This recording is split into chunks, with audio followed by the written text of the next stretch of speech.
Hey guys, happy to bring you another edition of Jam on the Couch. I've got Greg and Ross here again, answering some more questions. We've got another one. We seem to be rocking a bit of a theme here at the moment. This coffee and tea blog has obviously stirred a little bit of a controversy. But the question that we've got now is from Trish Glenster. Hey Trish. Hiya. Was scared to read your blog yesterday about coffee and just getting an espresso coffee machine as a gift last week. Alright, my question to you initially, did you get a George Clooney with your Nespresso machine? If not, you need to get a refund. Okay, they're meant to come with a George Clooney. But no, fantastic machine. One of my chums got one as well, and it looks amazing. I haven't been invited around to get a coffee yet, so I'm a bit disappointed. But your question is actually more related to milk. Now we kind of already touched on this a little bit in a previous video, but you're being quite specific. You've come out and kind of said that you usually use skim milk. Not a problem with that, but you're wondering what's best as there are so many choices. You're absolutely right, but Mongolian mountain goat is not one of them. Alright, you cannot have that. But you've kind of said, you've got soy milk, almond milk, rice milk, all these kind of things, and that you're a bit confused. Do you have any better, do any have better benefits for you, and not necessarily meaning that you make a better cup of coffee?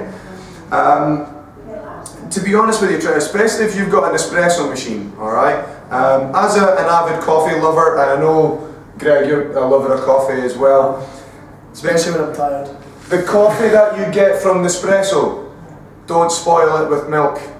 Alright, the way that machine has been designed and the way the coffee that you get with that as well, it is meant to be enjoyed just as it is. So that would be my only kind of bit of advice on that, but I know that's not really your question. But I suppose Trisha's kind of mentioned there about soy milk, almond milk. I think, if we just kind of generally have a bit of a discussion about soy milk first, because that tends to be the most common one that people buy and put into either their milk or shakes like that. But Ross, you're not much of a fan of soy milk, really, are you? Not especially, but it certainly has its place. I mean, if you're lactose intolerant, that would be definitely one that gets the thumbs up overall.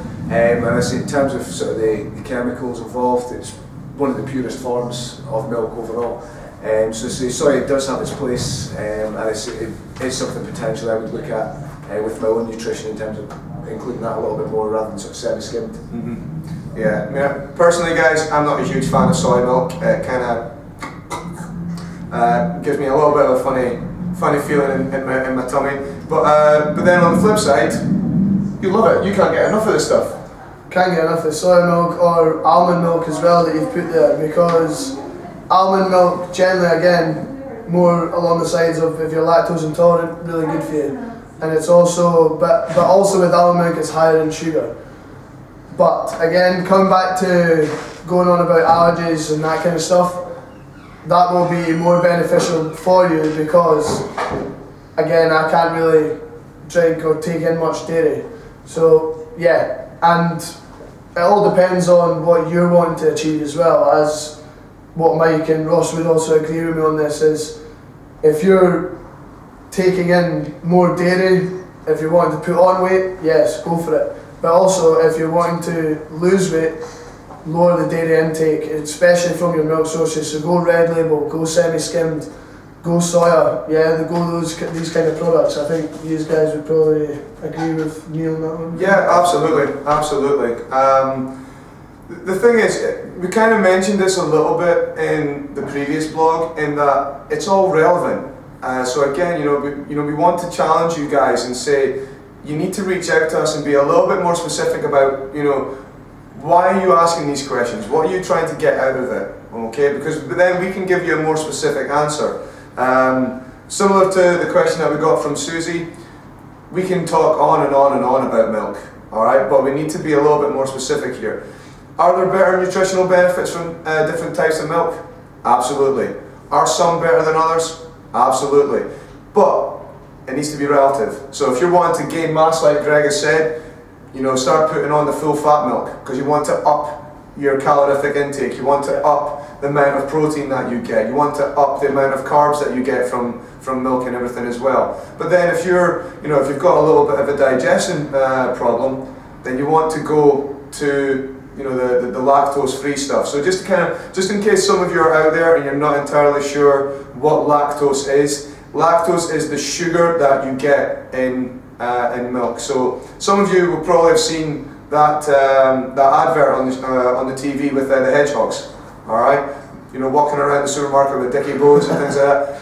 All right, it's not that hedgehogs don't like milk. So when you used to put milk out in your garden to feed the hedgehogs and you found them rolled over on their back, it wasn't because of the milk that you gave them. It was because that they cannot break down the proteins and the enzymes that we generally find in milk. Our stomachs are a little bit stronger for that, but some people just cannot handle it.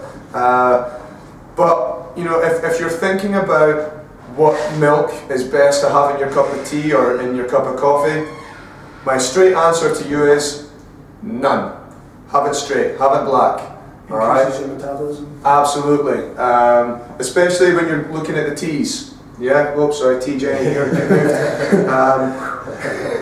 When you're having your teas, why spoil it with milk? Yeah, true. Especially if it's your green teas and all your what is it, the oolong, yeah, that's the one. Tongue twisting, but yeah, so when you're having those guys, you're not going to put milk in them, and that's why they're more beneficial for you in your teas, for example. Absolutely. I don't know if maybe this is touching on another subject, but your milk would maybe improve, obviously, because women generally, I would feel, are more prone to the likes of osteoporosis, all these different kind of bone diseases that they get. That's more prone in women than men. Milk and these kind of products are probably going to benefit you again on your calcium intake and improving these and lowering your risk of actually getting these kind of diseases such as osteoporosis and different bone diseases that you can get as you get on later in life as well. And the reason why that is particularly important for women, guys, is that it's because of the amount of estrogen that you generate. All right, that's why you are more prone to getting the likes of osteoarthritis, osteoporosis, and things like that. So your level of calcium can actually fight against that. But again, it's relative. You find out about you. Yeah, I would say if you're in your mid-20s to early 30s, even into your late 30s, it's not that much of an importance to you, not unless you have a medical condition. But other than that, that's it. Your choice of milk is relative to what's going on in your life. But like we said, guys, we can talk about this forever, and until I get a cup of coffee in front of me, I am not going to be talking anymore. That's it, no milk. But I think, guys, we are due a tea break as well. So we'll call it quits there. Yeah, good Wicked. stuff. Thanks for chatting, guys. See you later.